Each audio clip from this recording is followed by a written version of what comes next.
Olá, sejam bem-vindos. Hoje nós vamos dar continuidade à nossa aula de Física das Radiações, iniciando a nossa aula de hoje falando um pouco sobre o elemento químico. Aqui nós estamos utilizando um elemento químico hipotético, tá? Que vai ser o X, onde a gente vai ter número de massa, número atômico. Dentro desse elemento, a gente vai ter a representação desses números de uma forma a nos demonstrar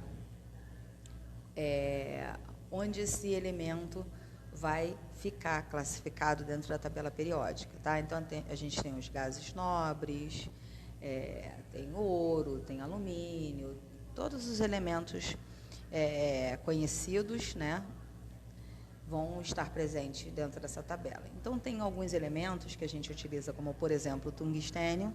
Ele é utilizado porque tem um alto ponto de fusão. A gente usa o chumbo, a gente usa o cobre, a gente usa o alumínio, a gente tem um conhecimento sobre as propriedades do ouro, apesar da gente não utilizar o ouro nem como blindagem, nem como qualquer outro fator dentro da radiologia, mas a gente sabe das propriedades desses elementos, tá? E a gente também vai ter os elementos que vão ser utilizados em medicina nuclear e vão estar presentes dentro dessa classificação que a gente vai falar agora, tá?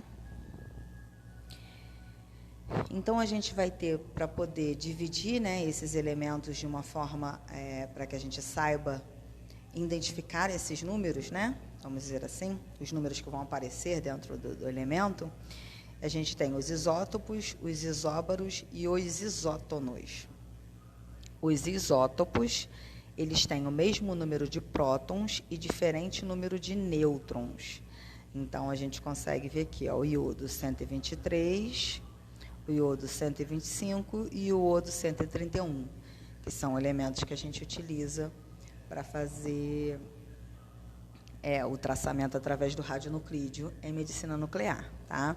Então, a gente usa o iodo 123, o 125, o 131, o isóbaro, mesma massa atômica, e o isótono, mesmo número de nêutrons, tá?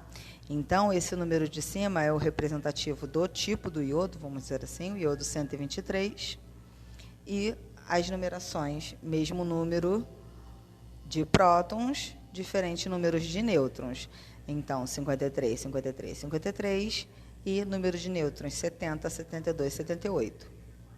Os isóbaros vão ter a mesma massa atômica, e os isótonos, o mesmo número de nêutrons. Então, se fossem isótonos, vamos supor, seria o número invertido aqui para poder ter o mesmo número de nêutrons, se fosse um isótono.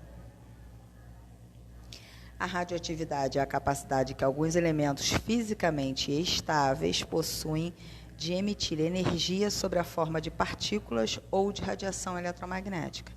Então, os elementos estão instáveis e eles emitem uma energia, ou em forma de partículas, ou uma radiação eletromagnética, para poder alcançar a estabilidade. Então, a gente tem aqui, né, logo quando se teve início, os estudos sobre a radioatividade. Então, entre 1898 e 1900, Ernest Rutherford e Paul Villard descobriram que a emissão radioativa podia ser em 3 tipos. Tipos esses que a gente leva os estudos adiante até hoje, né? Então, a gente tem radiação alfa, radiação beta e gama, tá? Então, eles têm um excesso de energia. Para poder alcançar a estabilidade, eles dispersam esse excesso de energia e eles podem emitir em forma de partículas ou em forma de radiação eletromagnética. Se for em forma de partículas, vai ser alfa e beta, e se for emitida em forma de onda eletromagnética, vai ser gama.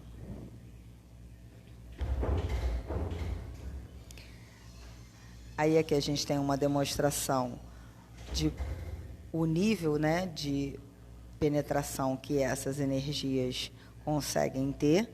Então, a gente tem a alfa sendo barrada por uma folha de papel, a beta, alumínio de 1 milímetro, e a gama, que emite radiação eletromagnética, só pode ser barrada pelo chumbo.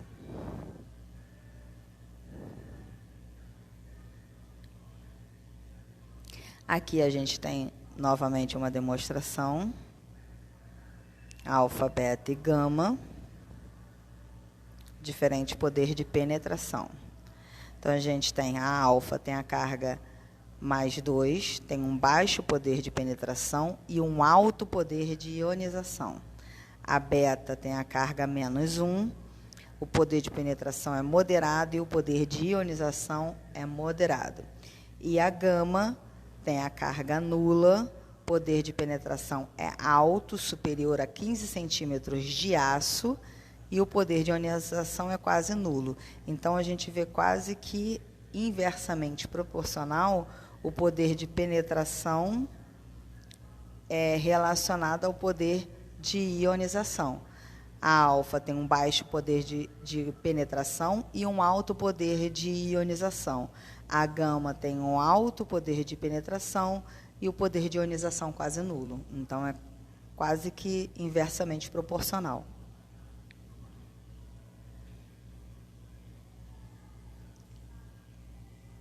Alfa,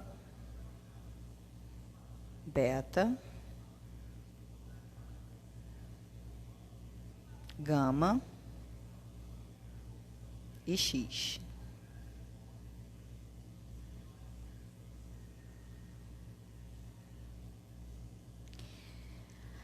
Aí aqui um recortezinho que fala um pouco sobre os efeitos da radiação nuclear no corpo humano. Então, raios alfa, né? Radiação alfa causa queimaduras.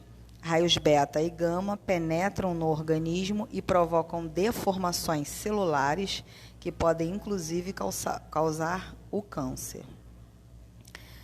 Aqui, ó, cápsulas de iodo saturam o organismo de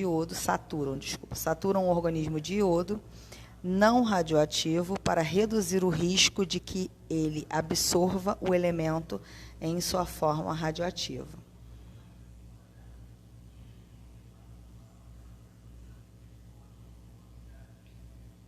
Aí aqui uma outra demonstração de alfa, beta e gama.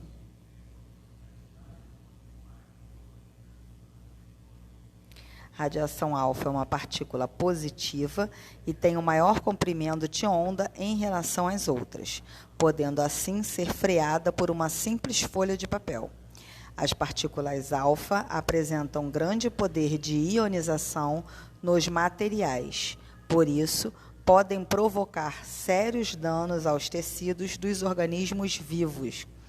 No entanto, seu poder de penetração na matéria é inferior aos outros tipos de radiação, ou seja, é muito ionizante, porém pouco penetrante.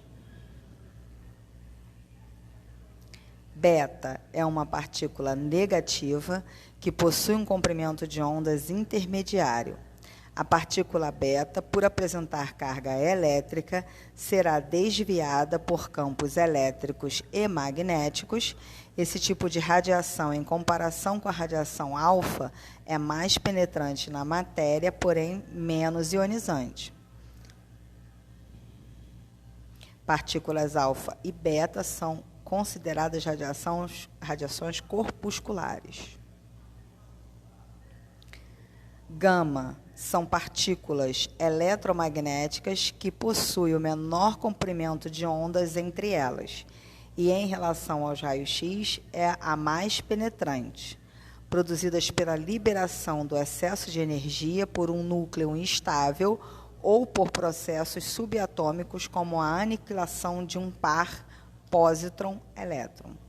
A radiação gama é muito utilizada nos exames de medicina nuclear, na irradiação de alimentos, na esterilização de equipamentos médicos e no controle de qualidade de produtos industriais.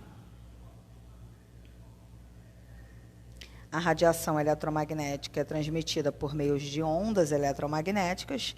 As ondas são perturbações que propagam a energia e podem ser mecânicas ou eletromagnéticas.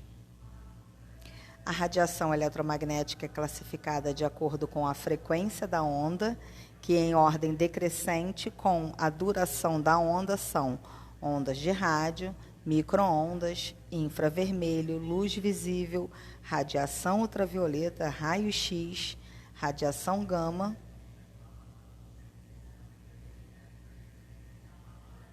O comprimento de onda é a distância entre as cristas, entre os dois pontos mais altos sucessivos. A frequência de onda é o número de ondas completas, de pico até pico, que passa por um dado ponto por unidade de tempo. Então, a gente vai ter a fórmula para fazer o cálculo desse valor de comprimento de onda, mas o fato da gente já saber se essa radiação tem um comprimento de onda longo ou curto, já consegue ajudar a gente a entender a sua propriedade de poder de penetração. Vai depender do seu comprimento de onda, tá? Então, a gente para essa parte da aula por aqui. Daremos continuidade numa próxima aula. Espero que vocês tenham gostado. Até a próxima.